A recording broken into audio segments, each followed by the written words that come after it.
Barrister Rubin Farhana ব্রাহ্মণবাড়িয়ার ২ আসন থেকে উনি বিদ্রোহী প্রার্থী হিসাবে স্বতন্ত্র থেকে দাঁড়িয়েছেন এবং ব্যারিস্টার রুবিন ফারহানা ওনার যে বক্তব্য, হায় হায় কি বলবো, উনি একমাত্র এই কথাই বলেন যে আমি ব্যারিস্টার রুবিন ফারহানা স্বতন্ত্র প্রার্থী থেকে এই জন্য দাঁড়িয়েছি, আমাদের নির্বাচন হবে, সামনের নির্বাচন হবে ছাদাবাজদের বিরুদ্ধে, দুর্নীতিবাজদের বিরুদ্ধে, টেন্ডারবাজির বিরুদ্ধে, চাঁদাবাজদের বিরুদ্ধে, যারা বাণিজ্য মামলা করে, যারা কমিটি বাণিজ্য করে, যারা মনোনয়ন বাণিজ্য করে, যারা থানার মধ্যে মামলা বাণিজ্য করে, এদের বিরুদ্ধে আগামীর জাতীয় নির্বাচন হবে।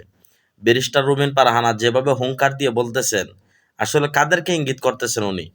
সুপ্রিয় দর্শক, আপনারা কি মনে করেন ব্যারিস্টার রুবিন ফারহানা যেভাবে বক্তব্য দিচ্ছেন উনি কি সফলতা পাবে?